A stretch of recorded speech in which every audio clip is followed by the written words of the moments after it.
filter in sight. Jason's got the insights, always gets it right. Sean's the wild card with a laugh in the night. On FolkLOOR, they banter about the latest fight. FolkLOOR podcast, stories non-stop. Tim's aim and gossip, and tech's new crop. Loud opinions, like a punk rock pop. Marcus, Jason, Sean. Hey everybody, welcome back to another episode of the FolkLOOR podcast. I'm Marcus Pittman. I'm joined with Sean and not Jason. Hey, not Jason. Jason, I am not joined by Jason this week, but we are joined by Graeme Wilson, director of the Gothix documentary, which you can watch on FolkLOOR.tv. Really happy to have you here, Graeme. Thanks for joining us. Thanks for having me. I'm really stoked to be here. Yeah, man. Jason is away on business. So Graeme has amazingly decided to step in, and we're going to talk about your film and whatnot. But first, we usually get to the news, and the news, I think, is the big one today, which is, what's the name of this AI company, Sean? Anthropic. They do Claude. Yeah, Yep. Claude. Okay, yeah. So Anthropic, who does Claude, just got sued, as all the AI companies are getting sued right now, and they just got a major victory in court that is basically saying their generative AI features they qualify under fair use law, and so that's a huge deal, which means, I have a lot to add on this fair use stuff, because I mean, when I was at Apologia Studios, fair use was very helpful for us to be able to do commentary and stuff like that. I noticed too, this is completely obscure content creator rant I'm about to go on to, but like Ethan Klein from H3H3 just recently uploaded a video, and he trademarked and copyrighted the video before he put it up on YouTube. And then all these streamers were like, who don't like Ethan Klein, were like, well, you can watch it on my live stream. And they just live streamed the video. So you don't give views to Ethan. And then he just passed down a lawsuit, and it was this amazing trap, I think, where he trapped all these streamers who just played the video with no commentary on their live stream. So that's not fair use. But this idea that all of the artwork and IP and stuff can be uploaded into AI and it's technically fair use. What do you think? Do you think it's fair use, Graeme? I think this is completely fair use I think that from the beginning, AI has been, people were freaking out when Corridor Digital had done the anime rock, paper, scissors thing. I don't know. I saw that. Yeah. Insane. Yeah. But it's the borrowing from someone else's style. The people were freaking out that it was basically taking the style of like a Dracula anime or something like that, that they specifically had prompted it to do that. And it's like, this is no different than another artist copying someone else's style but doing something new with it. Like, we wouldn't have a genre of rock and roll music if you didn't copy the first person doing rock and roll. If you didn't copy the first person doing hip hop, the first person doing soul, you wouldn't have a genre. You'd have one guy who did it, and that's it. That's right. Yeah. This is just, it's completely fair use. I think, according to the fair use law, the content has to be completely different than the original work, that it can be edited and so that the value of the new work is completely different than the other work, which is why just live streaming without commentary, so Ethan Klein doesn't get any views, is not fair use. Right. But I think, but I think the amount of manipulation and changing and transformation that AI uses absolutely qualifies as fair use. I'm glad we got a court case for it now. What do you think, Sean? I'm glad you asked, because I've been thinking deeply about this for several minutes. Well, several? I thought that, so it was an interesting case. So the judge ruled, this is kind of a nice little precedent. So the judge ruled, look, Anthropic, here's the deal. you've been using a lot of stuff that you ripped off. So a lot of the content that they scraped, they just straight out stole. And the judge said you cannot actually use that for your LLMs. However, if you purchase something, then you can use it. And that was the big outcome of the case, is that they use the example, if I go and buy a book and then I create an adaptation of that book or write something about that book, then it's okay. But if I go and steal the book from Barnes and Nobles and don't pay for it, and then I do it, then it's illegal. So I thought that was kind of funny. Wait, but it's fair use though, right? So I don't have to buy a Disney movie if I'm doing commentary on a Disney movie. No, that's not. Graeme, and Gothix, did you have to pay rights for any of the Disney stuff you showed? No, it's fair use because one, it's transformative, but yeah, documentary filmmaking is like you have basically the right to use media to tell a story about the media. That is, it's sort of journalistic in that sense. But yeah, that's fair use. Yeah, so there's fair use, which is like that an example, but this case that went against Anthropic was filed by 2 authors of these books. And they did determine that Anthropic is, they cannot just illegally scrape copyrighted material and use it. But if they purchase it, they can. If they purchase the book or they purchase the movie, which is really interesting. I think this is just the first wave of these decisions. This isn't like the end all be all, but we're just sort of slow inching our way to where we're going to ultimately land. Question here: when they say purchase the book, are they saying purchase the rights, or just like I bought it on Kindle? Bought a copy. Oh, yeah. Well, that makes sense. Like if I was doing commentary on a Disney movie, I can't really do a this kind of reminds me bootleg of it, right? Like this reminds me of, I don't know if you guys had this ever happen, but so when iTunes first came out, you would buy the iTunes, or you could take your CD and load it into your computer and then burn it, right? You could rip it. Yeah. And then you had that music. Mm-hmm. There was this moment where Apple was doing this weird thing where all of a sudden you'd log in and those songs that you burned off your CD would just go missing. And supposedly their reasoning was like, oh, well, that's copyrighted. But it's like, I bought the CD and now I've digitized it. And there was this weird, I don't know if you ever talked to anyone or if you ever had that happen, but I mean, Apple, I might have. I remember, I mean, I was really big into burning CDs, doing mixes and all that. But I remember. So if you burn the CDs, it would delete the. Yeah, and it didn't happen all the time, but there'd be instances where you would go to listen to your music and you're like, hey, these 12 songs that came from my whatever album, I can't listen because it's saying I don't have the rights. And it was just this weird, it was like something wrong with the algorithm, but it was thinking that you didn't own that music, and you got rid of the CD long ago, dropped it off at Goodwill in like 2005. Right. And now you can't listen to your music. You can't listen to Oingo's greatest hits.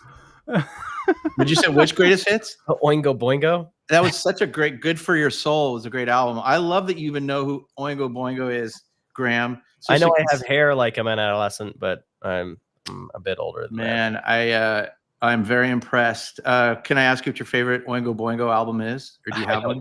No. Okay. That was a little too deep, huh? I should have just.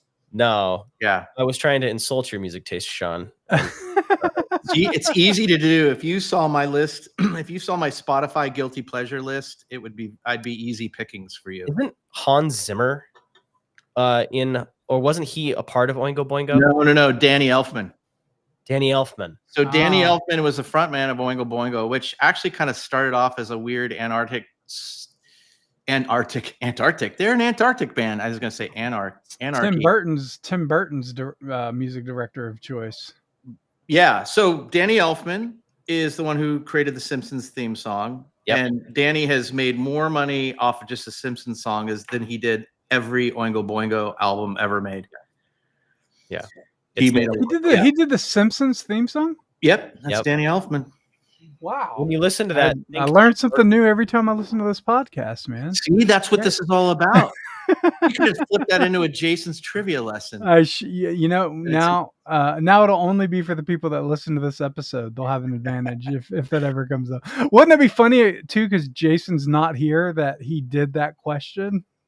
That would be funny. The problem is with that question is that like 2.9% of the population know the answer, but Jason's trivia lesson questions, 0.0000001% of the population know the answer. And that's what makes the segment so good. That reminds me of that joke that was told with Conan O'Brien at his Lifetime Achievement Award with the Mark Twain thing. And he the guy came out and said that Conan O'Brien only did like 3% or 0.03% of Simpsons episodes, but he's known for basically doing all of Simpsons. Conan? Like the total number of Simpsons episodes versus the total number that he has writing credits on is like 0.03% or some like really small, tiny number. But also the Conan O'Brien era of The Simpsons is known to be the best, and he's known for. So that was it doesn't matter. It doesn't matter the percentage, man. Yeah, you know? I hadn't thought of him as having done it all, but I had definitely thought of him as like crucial. It's only like a few episodes. Yeah, his episodes won Emmys. That's why he's known for that. But dude, I want to write for Family Guy. If you guys have an in. That's what I want to do. Oh, totally. Yeah. I feel like I could do that job for at least 3 episodes. And then I'd probably run out of material and realize. Then you just repeat it for 6 more years. Yeah. I would just like to write. That's Family Guy. I would just like to write the segues. Just what do you call those? What do they call them? Yeah, it's segues. That's all that show is. I know. That's only segues. Yeah. Have you ever seen Matt Stone and Trey Parker like just trash Family Guy? Yeah. Which is great. Yeah, it's great. It's best. I saw a Family Guy compilation the other day of Family Guy trashing Bob's Burgers, and like it starts out, the compilation just starts trashing them, and then Bob's Burgers wins the Emmy, and then it's just Family Guy having just jealousy about it. Yeah, I saw that. I gotta look that up again because that's pretty funny. Hey Marcus. Yes. I do. You have a band in the back. I do hear some music. It's like a B-2 bomber. It's so cool. You guys are it's a recording studio back there. Yeah, it's hear it coming. Here we go. Yeah.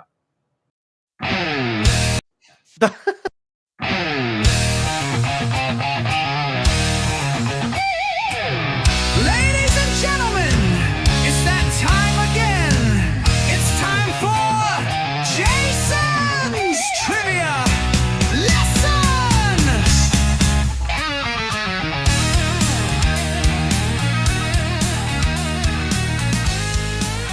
Right, and another hard cut. That was a hard out. Another hard out. I'll tell you what, hard outs are not easy. It's not. I gotta re-upload that and put some fades on it. That was not easy like Sunday morning, just so you know. Yeah, no, it's not. So Jason's not here today. He's not. I'm gonna pretend to be Jason. You're gonna pretend to be Jason. Okay. Yeah. I tried to pitch Graeme on this, but he wasn't. It's his first podcast with us, so maybe but we're gonna try to answer it. So you guys are gonna try to answer the answer. Yeah. Yeah. I just want a chance to answer it. Okay, so here's the trivia lesson for today. I wish I had like a fake beard or just something to get into character, but we'll have to just do it as me. So famously, in 1939, The Wizard of Oz started in color, but surprisingly shifted into Technicolor using a realistic 3-color technique. But 4 years later, there was a little-known movie based on the book Vanity Fair that actually was the first release in Technicolor. The question is, what was that movie? So yes, I'm going to give you one. I'm going to be as long and drawn out as. No, I know. You said it's based on the book Vanity Fair. It was based on a book on the book Vanity Fair. That's what it says. That's so what is Jason wrote. Is it Vanity Fair? Oh, that's a good That's a good question, and it is not. It is not. Okay. Okay. I will give you one hint, and the hint is you probably will not guess this. I'm gonna say it's not Wizard of Oz. That's correct. Yeah. Okay. That is correct. Everybody thinks that's the first color movie, but it's not. So. Yeah. Yeah. The first Technicolor. Technical. Which Yeah. I can even tell you what the Jason's so difference between specific. color and Technicolor is. What's the difference? If Jason wasn't specific, he would not be A Jason. copyright. That's the difference. A copyright. Yeah. It's yeah. So Okay. I would, I'd say we got about 8,973 people in the chat room. So any of those Can I give I have an idea, but Yeah. I'll ask for a hint. Is it a cartoon? That's a great question that I don't know the answer to. I think Okay, is it okay. half cartoon? The name of it almost looks like it's a cartoon, but I just don't think Oh, it you is. don't recognize the name of the movie? That's why I was saying. That's why I said that the hint is you probably won't get it. I do not recognize the name of the movie. I think me and Graham are probably going to know this movie. I'm going to give you one more hint, okay, Yeah. Graham and Marcus. The reason I don't know this movie is because it was made sometime between 1934 and 1936. Uh-huh. So if you want to get your calculator out, Snow White. Except you definitely know Snow White. right? Exactly. So no, The two that came to mind were Snow White and Mary Poppins, but they're not that. Like Snow White is probably yeah. the 30s. I'm gonna guess it's a short Disney animated cartoon or Looney Tunes. But Technicolor is probably, now that I think about it, that's probably a film process, not a Yeah, but that's how they aired those cartoons on Right, but- film. Oh, wow. Like of Merry Melodies, it would say presented in Technicolor, and those were done in theaters. That's a good point. Yeah. So it is in fact a live action film, and the novel was in fact called Vanity Fair, and yeah. Okay. and All right. Well, we'll save it to the end of the show then. save it. You're saving it. Save it. We'll Just save the save it. answer. Save the answer to the end of the show. Unless you know it, Graham, right now. You know what? I'm probably going to hear the name of this and be like, "Oh, I saw that on that list of films I was supposed to watch." Yeah, this one might not have made your list. Just looking at it, but Sean, you don't know how many lists I look at. Okay? you're right. I do not know how many lists you look at. I wouldn't even want a list of all the lists that you don't look at because I probably couldn't even get through that list. I have that. But it is, I got to say to Jason, kudos to Jason. It's very impressive that you've even stumped film master Graeme Wilson, director Graeme Wilson. Stumped me. The last episode about what was the first anime that was licensed in the States. I already forgot. I don't even remember what the answer was. Astro Boy. Astro Boy. Astro Boy. Yeah, Okay. that's right. Yeah. Yeah. Well, look, this trivia segment has drifted on a little bit too long. Yeah. But did we have anything more we wanted to talk about Anthropic? Because I know that you're passionate about this, Marcus. Is there anything more? I have a thing. Yeah. Shut up, Marcus. I'm passionate about this too. So Anthropic, I think, is the same AI model that had set up a scenario where a fake scenario with a employee or the owner of the AI had emails that had suggested that he was having a relationship, an affair, and that they asked the AI, hey, either we shut you down or you release these emails and you blackmail your CEO or It something. shows blackmail, right? It shows blackmail. Yeah. A lot of people had thought that was an actual thing that had happened, that the CEO was having an affair and that it was trying to blackmail him, but none of that actually happened. It was that it set up a hypothetical scenario, and in the hypothetical scenario, it shows blackmail. But interesting thing nonetheless that it's the same model that happened with. I think I saw something the other day too, where it's like there's I don't know if it's a game or what, but it gives a bunch of different trolley problems to like ChatGPT, and one of the questions was there's 5 robotic androids on one trolley and on one tracks, and then 1 human, and you can destroy 5 robotic androids and save 1 human life. Yeah. And the way it was worded was that the robots were sentient, and so it chose to kill the human because 5 sentient creatures is better than 1 sentient human. And so that was ChatGPT. That's Sam Altman, everybody. but but yeah, I think they I don't think AI knows its place yet, and it's pretty concerning. Yeah. I don't think AI knows anything. Do you think it's sentient? No. I don't think it can become sentient without a soul. That's a much deeper philosophical thing. But I think it'll always be in the image of an image bearer. So yeah, I was reading. I think it was like one of those medical journals that they determined that actually Sam Altman can't become sentient as well because he doesn't have a soul, which I thought was interesting. Is he ginger? He's an odd bird. He's kind of like Adam Newman, who's the WeWork guy. Okay. Zuckerberg. You got these guys. They're just. Who's this? Sam Altman? Altman. Yeah. Altman's an odd dude. He's. Yes. Like I wouldn't want to go to a dinner party with Sam. No. You know, but a dinner party with Matt and Trey, and then and Seth. That'd be nice. Mm-hmm. Don't worry, Sean. I don't think you'll have an opportunity to go to a dinner with Sam Altman. No. I take that as a compliment, Mr. Wilson. Thank you. Thank you for that kind compliment. Yeah, mainly because you're straight. I know. That's got me kicked out of a lot of parties, by the way. Yeah. A lot of dinner parties. Yeah. A lot of.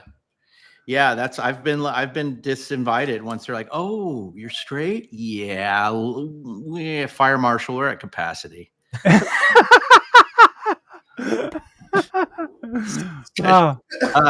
Hey, but that's not why we're here today. We're here to talk about really important things like, why is this guy Graeme Wilson on your podcast? And I just say because he directed a really awesome documentary that happens to be my top 5 favorite documentaries of all time. Called Gothix.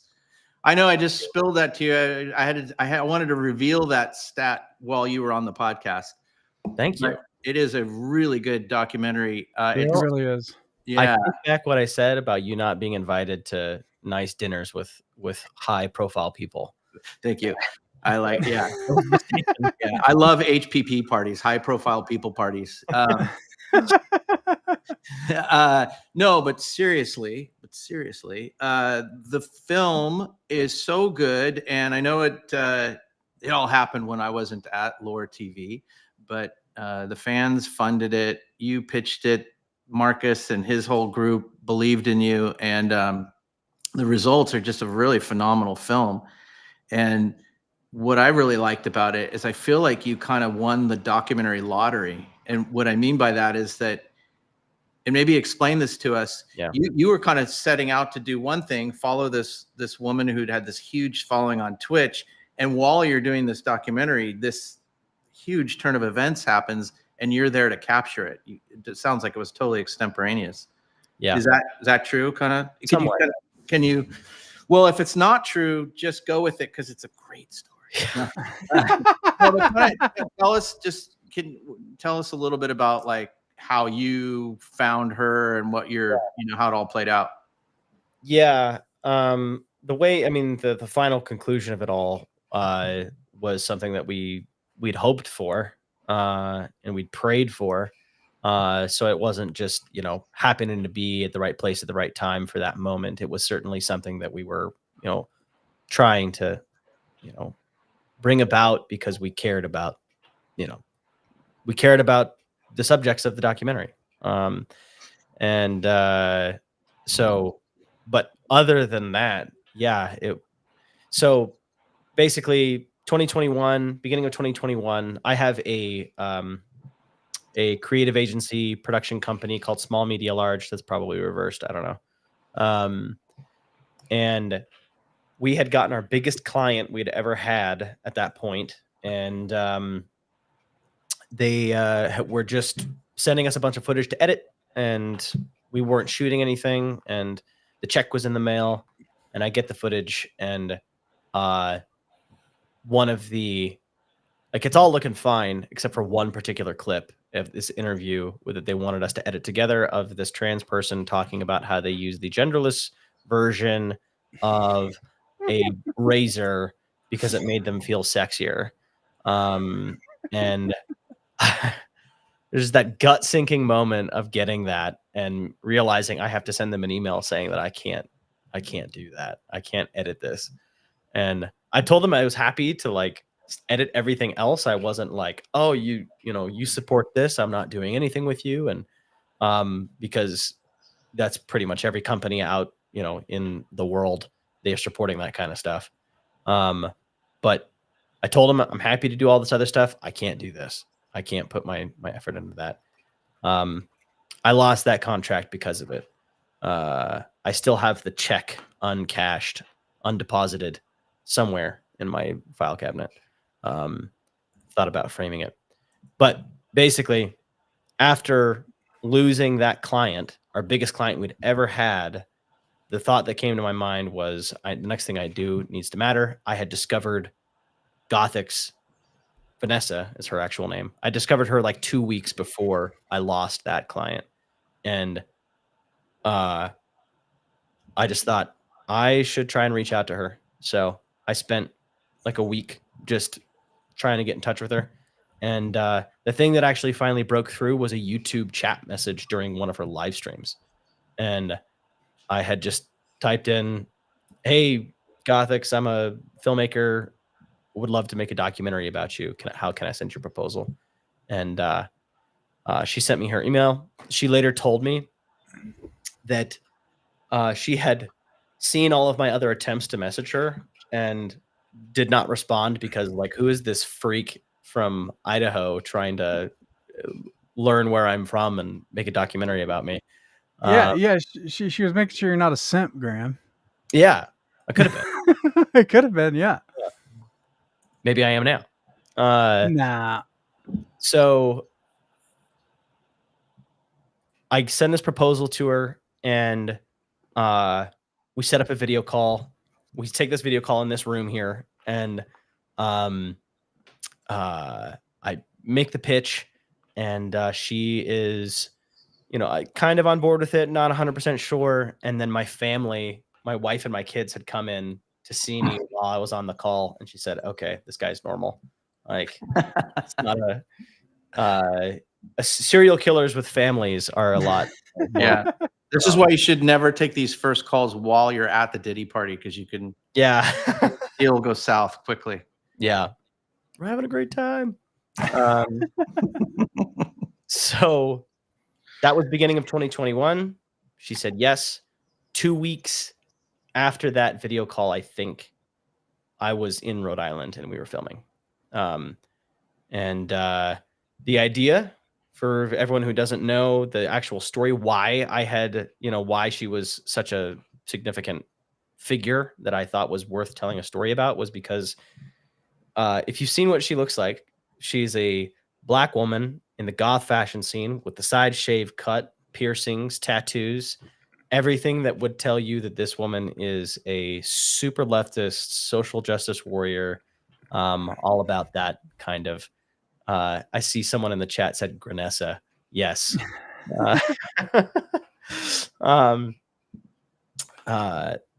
And the first thing I see come out of her mouth is this defense of, I should say, a shooting down of the concept of white privilege. And I was so surprised. It didn't make my initial thought after seeing this video of her shooting down that idea was, how does that happen? What happened here? I need to learn everything about this woman. So I learned that she had a political awakening like 6 months before that video that she had made, and she was just going crazy doing all these videos talking about all of these now new sort of ideas, these conservative ideas that she's encountered, and speaking on them really well, like really coherently. And so I wanted to have this documentary tell the story of her political awakening that she had. And through the process of making this documentary over the course of 3 years, within that first year, there was more than just a political awakening that happened that we happened to capture. That was super long-winded. I don't remember. No. Now nobody has to watch the movie now. Just kidding. We actually have a clip. We actually do have a clip. Yeah, we do have a clip. I think that's a good idea. I like that. Let's use our technology. Let's watch a clip. I don't believe in race-bending pre-existing characters because I think it lacks creativity. I always thought the same way. Like me, I'm a big comic book fan. To me, what comes first is a great character before their ethnicity, before, you know, whatever their preference is, because that's not what defines you. Granted, this is almost exclusively done to classically white characters, but the fact that folks actually champion these actions is sort of laughable. Your color, your religion, sexuality, whatever, that doesn't define you. That shit's been around before you, it'll be around after you. The character in the recent Spider-Man movies is only MJ in name, which she literally is. These clowns have the nerve to claim that people are racist, that you think that someone wanting to see a character be depicted by the same sort of white redhead person that she's been is somehow racist. When we saw like the Ariel thing, like we can't help but think like that's just sloppy seconds. And I feel exactly the same way whenever they do it to any superhero I like. Of course, if Black Panther was portrayed by Whitey McWhiteface, everybody would be up in arms, including me. The whole, oh, it's just a fictional character line will be immediately retired. These clowns try to move the goalposts and say, well, that's different, he's from Africa. Yet they didn't have the same energy having those black Asgardians, which are based off the whitest thing I can think of, Norse mythology. In fact, they snapping your ass Slay Queen over Tessa Thompson, just like they're doing with Zendaya, just like they did with Candace Patton being Iris West, and the list goes on. There's some people that do it right, like Miles Morales and Spider-Man. Like, it doesn't feel like forced diversity. But with Ariel, you are turning a white character black just to appease, and then people ate it up. That's good. Instead of the Man, you know, he's a force of nature. Gosh, this Eric July. He's brilliant. Yeah, he just commands the camera. It was great. Yeah, I was very thankful that he was willing to let us use one of his videos for that. I shot the stuff with Vanessa, and I shot the stuff with Saul, Vanessa's then boyfriend, now husband. And I had found that video of Eric July talking about basically the same subject, and he let us use it, which was great. The thing Did he? I mean, but technically it was fair use, so. Yeah, I mean, I don't think I transformed it enough.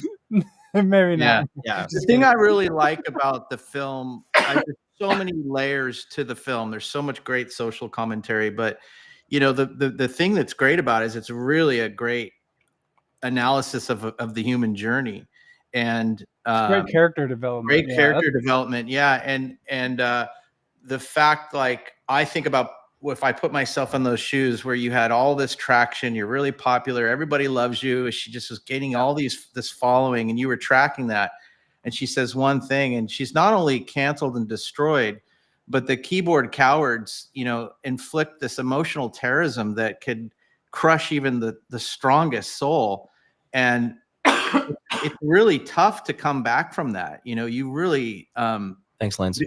You know, to weather that. And I thought how the thing that impressed me is that she's not a phony. She's so real, and she's vulnerable. And you see that in the film. She's not like some narcissistic crazy woman. She's actually just a really sweet, funny, kind human being. But this thing broke her for a moment. Yeah, and one of the things that was like really important to me to communicate through the documentary was that this is not a grift. Yeah, this is not a grift. And yeah, totally. That can be a challenging thing to communicate because it's such an easy claim to make, to say anytime you see someone change their mind, it's like, oh, what's in it for you? You know, yeah, you couldn't have possibly done this for any other reason other than there's money in it, or some way to save yourself or gain a new community or something. And it's just like, what if their mind changed. And there are grifters out there. Like, don't get me wrong, there are grifters out there. She is not one of them. And the documentary was one of the reasons, or one of the primary directives was, I wanted to show, no, this was a torment for her, and not just a torment, but also just like a deeply enlightening moment for her that changed her time off camera. Just how much of a blessing it was to her in that way. You called out something really good there, and that is that she's not a grift. And Yeah. that's the thing with these kinds of stories. They are, so many of them are. And that's what struck me about this. I was like, this is so authentic. This person is being so real. And that, I think that level of authenticity and your ability to capture that, obviously she's really comfortable with you too. So she never feels like she's putting on a show or staging anything. So yeah, I just thought, I was really impressed by not only her as a subject, but you as a director to be able to capture that from the subject. So Thank kudos, you. man. It was just so good. Graham, how's the film festival circuit going? Because I mean, which awards have it won? Has it won? We did 2024 for our film festival run, and we were selected for 6 film festivals, and we won 2 of them. We won the Austin Liftoff Film Festival in Austin, Texas. We beat out, I think, like 37 other features. Wow. And that's tough in this market because they always lean towards the more progressive kind of. Yeah. And especially in documentary world. Yeah. Austin being like the bluest city in Texas.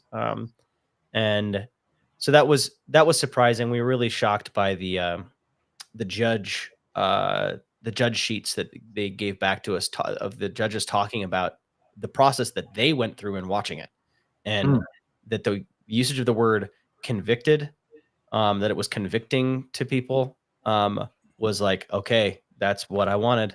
That people saying that they were judging her too early and that it was illuminating for them. So we won the Austin Liftoff. We won the Various Artists Independent Film Festival in Chicago.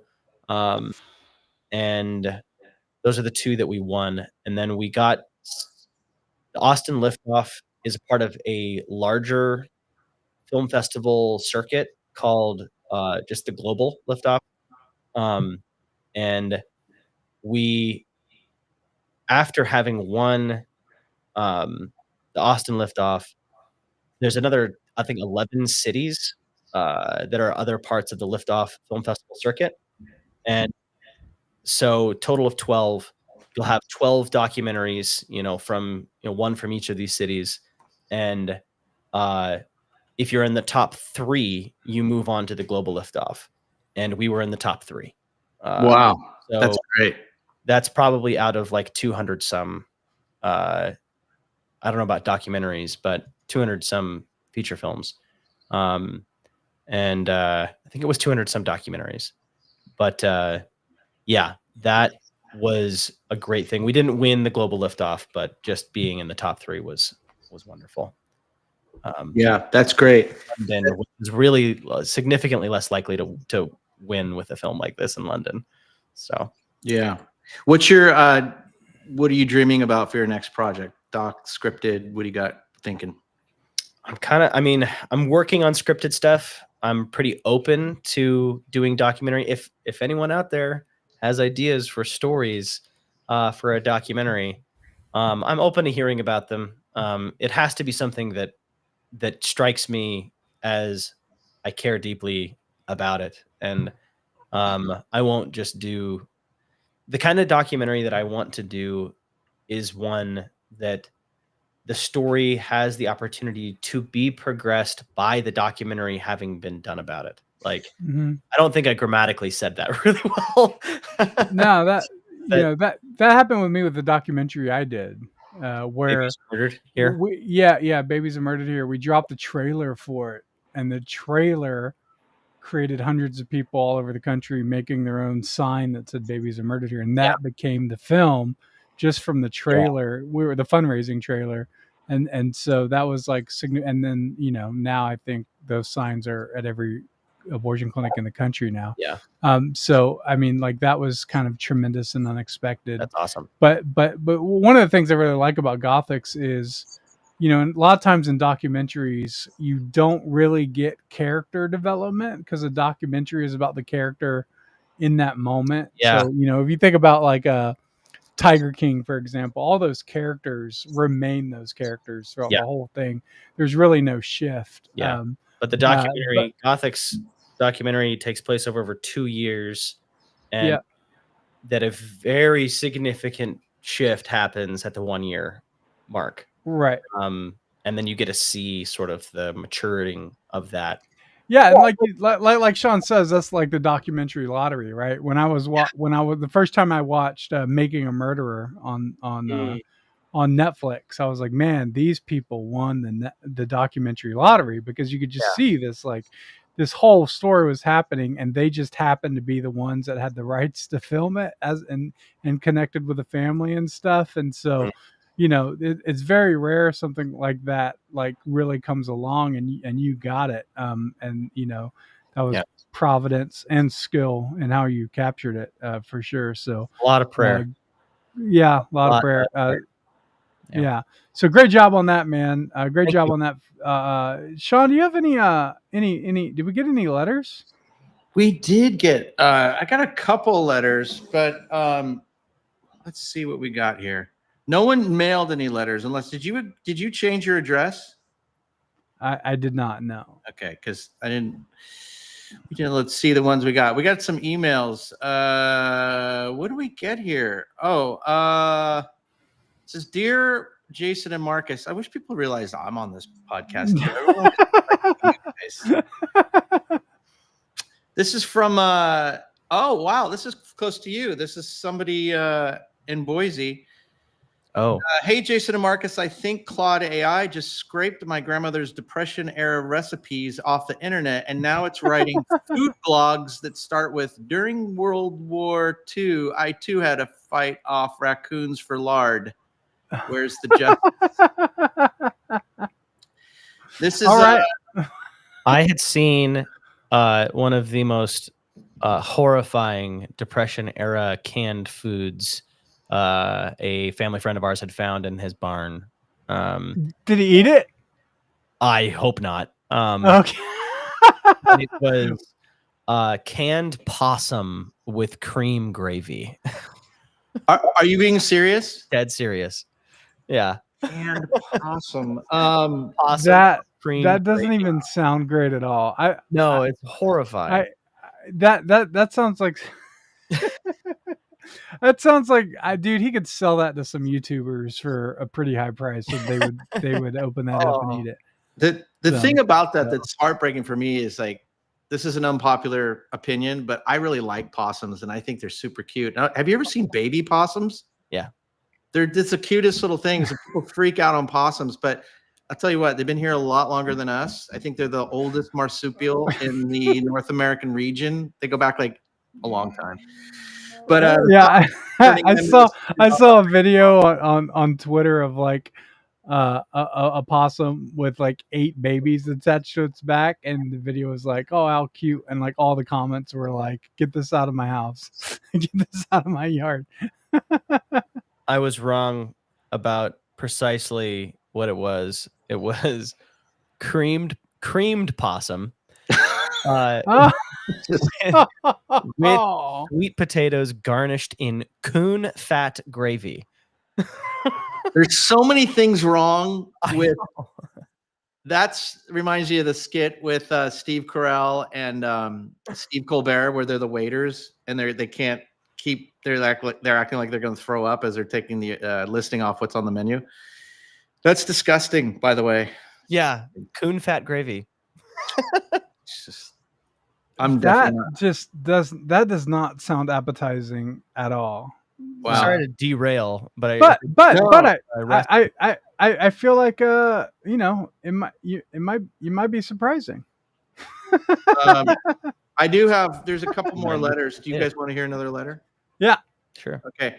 A lot of activity, by the way, really heat mapping heavy in the PNW. So this one comes from Portland. This is Veronica in Portland wrote, Dear Lore TV. Thank you, Veronica. I'll feel like I was included in that.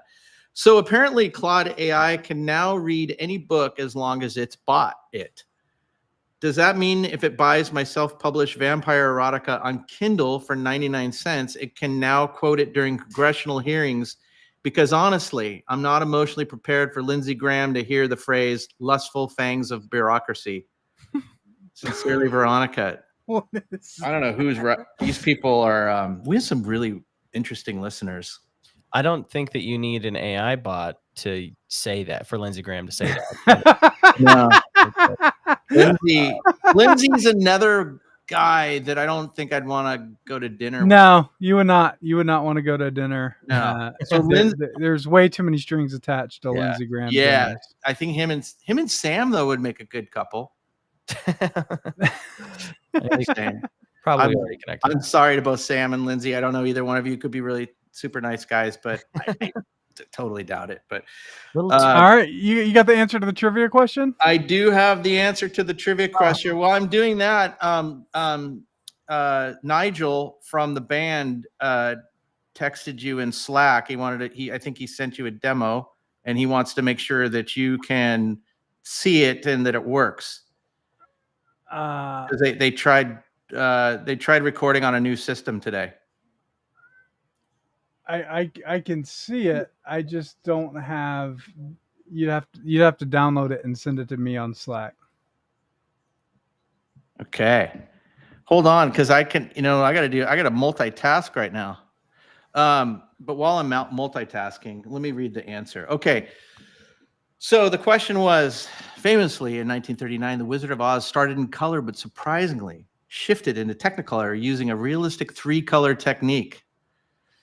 But 4 years before, there was a little-known movie based on the book Vanity Fair that actually was the first release in Technicolor. What was that movie? And I gave you the hint. It was somewhere between 1934 and 1936. Uh-huh. So did you get your calculator and figure that out? Three Musketeers. No, it's not Three Musketeers. It's a movie called Becky Sharp. Becky Sharp. Yeah. Jason. All right. Well, that was another trivia question from Jason. That was. Why don't you guys just keep talking among yourself while I get on? Yeah, Graham, while he's doing that, what's next for Gothix? What's Nothing. next? Nothing. Okay, so what's next for Graham? What are you doing now? How can people support you, find you, follow you, that sort of stuff?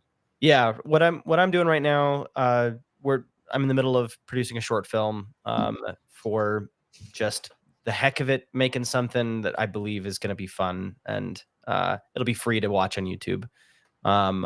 But trying to keep that filmmaking muscle flexing, basically. But I don't want to charge people money to see it. But aside from that, I'm writing a script for a feature film. And I don't know how long it's going to take, but it's going to take some time. And just keeping busy here and there and open to doing documentary work. It's something I love doing. And I love telling the stories about things that matter. So yeah, you can find me on Instagram at Director Graeme. Graeme spelled horribly, Graeme. But yeah, that's Gaelic, right? So that's yeah. There's nothing wrong with that. It's except for the name, Sean. No. I passed the curse down onto my own son. I named him Ian, but we spell it Iain. Looks like Ian, or people call him Lane sometimes. The I is. Well, yeah. Well, Graham, it was great having you on the show today. I'm gonna pull up this video. Well, wait. I want to keep talking to Graham. Okay. Are you picking Graham off already? It's only 4:51. No.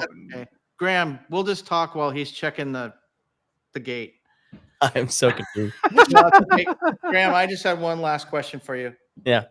Hold on, let me think about what it should be. I know I did seriously want to ask you what are you shooting on these days and what are you cutting on these days? So for all of our filmmakers, that's cool for people to hear what your workflow is. Yeah. Currently shooting primarily on the Sony FX9, which is this Okay. guy right here, this fatty. And Bad boy. the lens, I'm using Sigma high-speed cinema lenses. I've only got 2 of them. I got a 28 and a 65, but that is How's the low light on that compared to some of the other Sonys?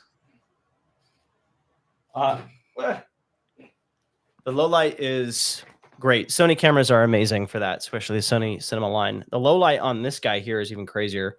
It's the Sony FX3. Yeah, that's the one I almost got. Yeah, it's awesome. And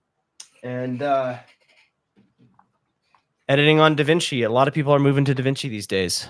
That's what I hear, man. Yeah, that's How's that workflow real quick? Because I my like concern is like I'm gonna have to give up like After Effects and Photoshop, and not that I really integrate those really well. That's a good point.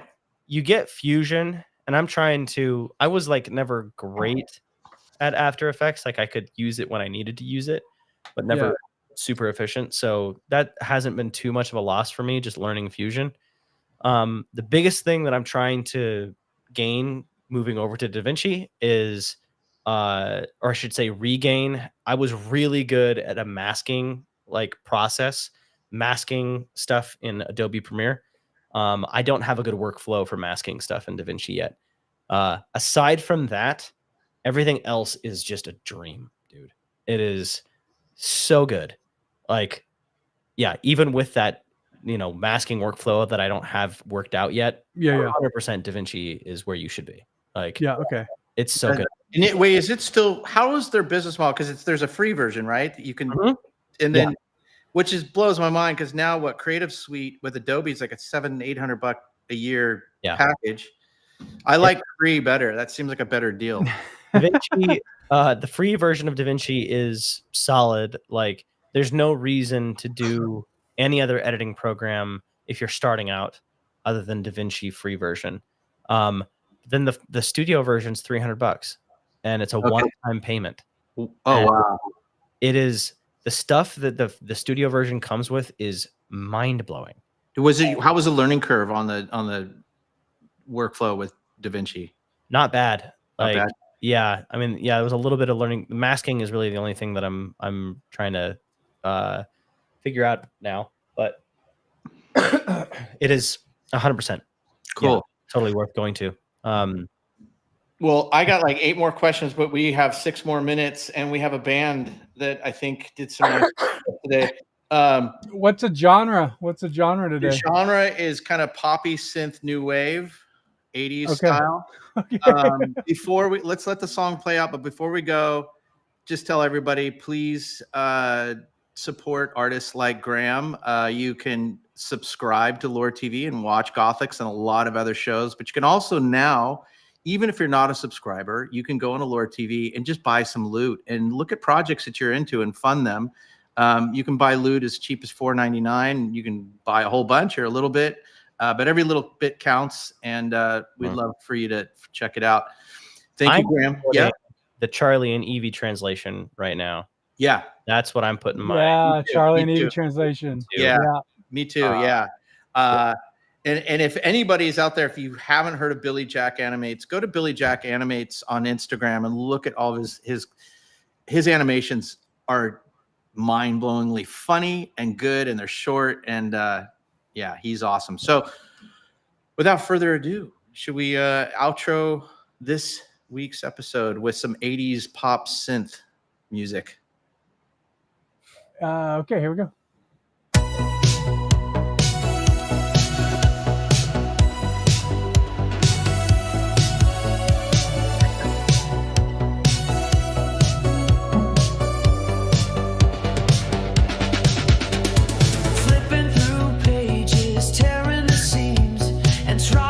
Tales and dystopian dreams.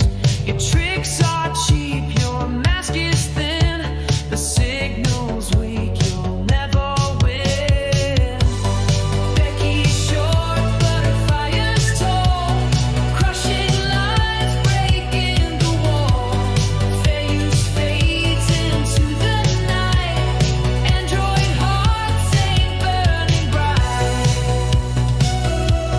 tune. Catchy tune. Let it play Writing. out. Don't cut it short. I can All right. talk during this. Yeah. Is this a Becky Sharp pun? Hey, hold on. Turn it back up. Cowards hiding behind screens with ease.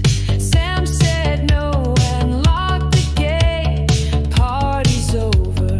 Meet your fate. Becky's short, but her fire's tall. Crushing lies, breaking the wall. Fair use fades into the night. Android hearts ain't burning bright.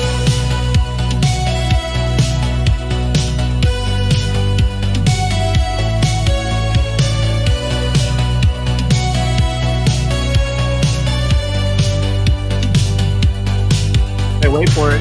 Disinvited, but we're here to stay. Rip apart the plastic plate. Sentience fake behind the glow. Becky's truth will overthrow. Becky's short, but her fire's tall. Crushing lies, breaking the wall. Fair use fades into the Finally, something I can dance to. Yeah, it's got a real Stranger Things vibe to it. Yes, it does. All right, everybody. Thanks again for joining us on another episode of the FolkLOOR Live Podcast. Thanks, Graham, for coming on. Thank you, Graham. Thanks for having me. See you later, guys. Sure to subscribe and fund the movies and TV shows from independent artists that you want at lore.tv. That's lore.tv. Streaming built